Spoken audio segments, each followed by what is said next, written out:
Hello বন্ধুরা, good morning. Welcome back to my channel. আশা করছি সকলে সুস্থ আছো, ভালো আছো।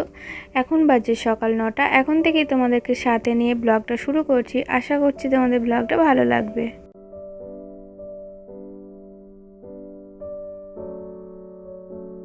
তো আজকে ঘরের কাজ সেরেই তারপরে রান্নাটা বসাবো ভাবছি, কারণ অনেক কাজ আছে।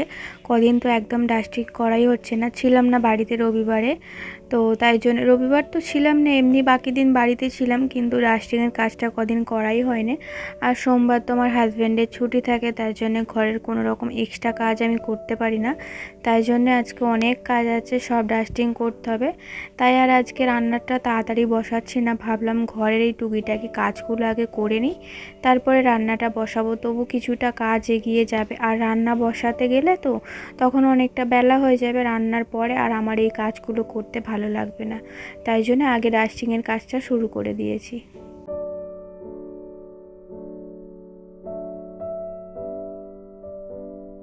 কাল তো জামাই ষষ্ঠী ছিল, তো আমরা তো জামাই ষষ্ঠীতে যাই না। তো আমি যাই দশহরাতে, তাই জন্য কালকে কোথাও যাইনি। আর কালকে হচ্ছে আমার ননদ এগুলো পাঠিয়েছিল আমার হাজব্যান্ডের হাত দিয়ে। তো এগুলোই আর কি রাত্রিরে পাঠিয়েছিল, তো সব প্যাকেট সমেতই ঢুকিয়ে দিয়েছিলাম। চিড়ে মুরগি সব এগুলো আলাদা করা হয়নি, তো এগুলো আলাদা করে ফলটা চুবড়ির মধ্যে রেখে দিলাম, কারণ দুপুরে এই ফলটা কাটা হবে আর কি, খাওয়া দাওয়া করার পর তারপরে খাবো। আর রাত্রিরে কি রান্না হবে সেই চিন্তাটাও তো আমার, তাই জন্যে আগে থেকে এটাই আর কি ভিজিয়ে রাখছি, যাতে কম সিটি দিয়ে তাড়াতাড়ি সেদ্ধটা হয়ে যায়। তাই জন্য এখন ভিজিয়ে রাখছি। সকালে ভিজিয়ে রাখলে একটু তাড়াতাড়ি ভিজে যায়, তো অতটা সিটি হয় না, মানে সিটি দিতে লাগে না। আর আমি যখন ভেজাই তখন দিলে তো তখন আর কি অনেকগুলো সিটি দিতে হয়। আমি তো দুপুরের পর ভেজাই, মানে 3টের পর। তো মনে থাকলে তারপরে সকালে ভেজানো হয়, নইলে এই দুপুরে 3টের পরই ভেজানো হয়। তো আজকে যেহেতু মনে আছে, তাই একটু তাড়াতাড়ি ভিজিয়ে দিলাম। আর মেয়ে তো উঠে পড়েছে, এই যে দেখো ওর জন্য চিড়ে আর চিনি দিয়ে মাখিয়ে দিয়েছি, এই দিয়ে খেয়ে নেবে। আর দই ছিল জানো তো, তোমার ননদ পাঠিয়েছিল দই অনেকটা, কিন্তু দইটা না রাত্রিরেই খাওয়া হয়ে গেছে। তাই জন্য এখন শুধু চিড়ে দিয়ে আর চিনি দিয়ে দিলাম, তো এরকমভাবেও খেতে ভালোই লাগে। আমি আর এখন টিফিন করব না, তো সকাল থেকে প্রচণ্ড গরম পড়েছে, তাই জন্য একটু এই জল করে খাচ্ছি আর কি। তো এটা আমার হাজব্যান্ড এনেছিল, যেই থেকে এনেছিল সেই থেকে পড়েই ছিল। আমি ভাবতাম যে এর মধ্যে আর কি রং মেশানো আছে, তাই জন্যে মেয়েকেও খেতে দিতাম না, আমিও খেতাম না। তো আজকে একটু ইচ্ছা হলো, যে খাইনি একদিনও, তো আজকে ভাবলাম খেয়ে দেখি এর টেস্টটা কেমন।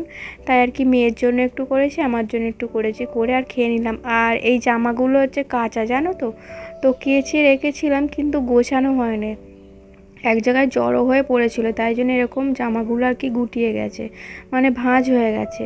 তো এগুলোই আর কি পরিষ্কার করে আবার গুছিয়ে রেখে দেবো। তো এখন গোছাচ্ছি, এখন গোছানো থাকবে, কিন্তু বিকালে যখন আমার মেয়ে পড়তে যাবে তখন আর মানে কি বলবো, একটা করে মানে বার করাবে, পড়বে, খুলবে, আর মানে বিছানার কোণে জড়ো করে রেখে দেবে। এই তো করে আমার মেয়ে। তো মোটামুটি ঘরের কাজ আপাতত হয়ে গেছে, তো এবার রান্নাটা বসাবো। তো রান্না বসাবো বলতে ওদিকে ভাত বসিয়েছি, আর এখানে চিংড়ি মাছ এনেছিল, তো আগের সপ্তাহে চিংড়ি মাছগুলো পড়েই ছিল। তো ভাবছি আজকে আর মানে রুই মাছ করব না, তো আজকে শুধু এই চিংড়ি মাছগুলোই করব।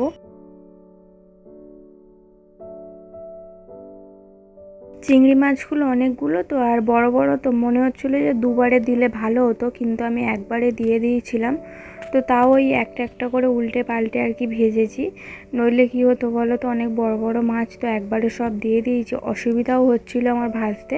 তো চিংড়ি মাছগুলো ভেজে তুলে রেখেছি, এখন এই আলুটা ভাজছি। আজকে রান্না করবো বটবটি দিয়ে চিংড়ি মাছ দিয়ে তরকারি।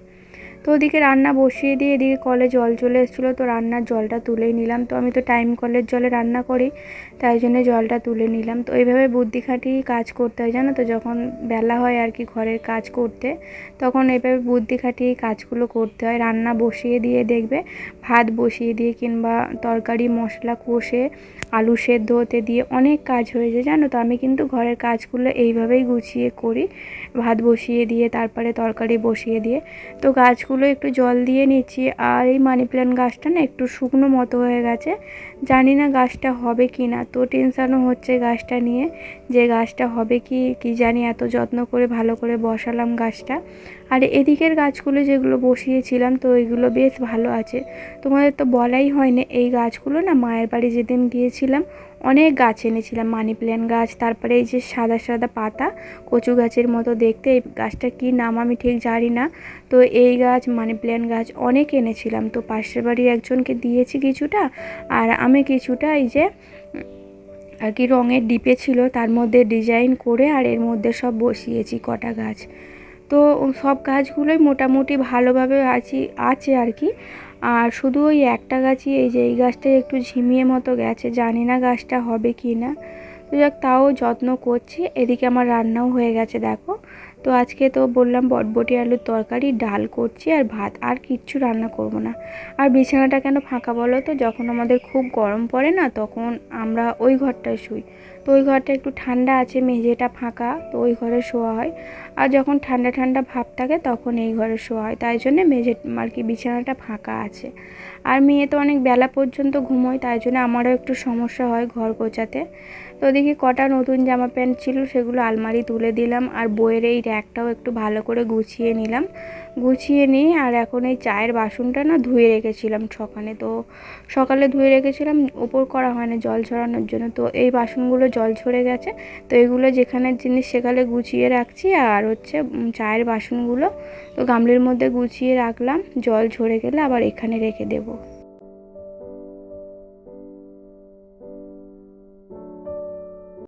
ঘরের সমস্ত কাজ হয়ে গেছে, রান্না থেকে শুরু করে ডাস্টিংয়ের কাজ সব কমপ্লিট হয়ে গেছে। এখন ঘর দালান পরিষ্কার করে মুছে নিলাম। আর যেদিন না খুব সকালে ঘর মোছা হয়, ওই 7টা 7:30টার দিক করে ঘরটা মোছা হয়, সেদিন কী হয় বলো তো, বেলায় আমি আবার মুছি, রান্না বান্না করে তখন আবার মুছতে হয়। কী হয় বলো তো, বারবার উঠোনে নামা ওঠা করতে হয় না, দালানটা কেমন ধুলো হয়ে যায়, তাই জন্য আবার মুছি। তো 3টে আম কেন বলো তো, তখন 2টো দেখলে এখন 3টে। তো এখন 3টের কারণ হচ্ছে আমাদের ঘরে একটা আম ছিল, সেই আমটা তো বার করেছিলাম, তো আবার ভাবলাম না রেখেই দিই, মানে আগামীকাল খাওয়া হবে। এখন 2টো কাটছি। আর লিচু অনেকগুলো আমাদেরও ছিল, আর ননদও দিয়েছিল, সবগুলোই একবারে ছাড়িয়ে নিচ্ছি, নইলে বেশি দিন থাকলে লিচুগুলো কালো হয়ে যায়। তো লিচু আর আম দুপুরে খাওয়া দাওয়া করে খাওয়া হবে। তো এখন না অনেকটা সময় পার করে চলেছে, এখন প্রায় 3টে বাজে। তো এই লিচু খেয়ে একটু শুয়েছিলাম, এখন 4:30টার মতো বাজে। হাজব্যান্ড বললো একটু চা করতে। আমার হাজব্যান্ডের না খুব চা খাওয়ার নেশা হয়েছে বিকালে, প্রতিদিন বিকালে এরকম চা করতে হয় আমাকে। তো বন্ধুরা চলো, ওর জন্য যখন করছি আমার জন্য করলাম। তো চলো, আজকের ব্লগটা এই পর্যন্তই, দেখা হবে পরের ব্লগে। ততক্ষণ সবাই সুস্থ থেকো, ভালো থেকো, ভিডিওটা ভালো লাগলে লাইক করো। টাটা।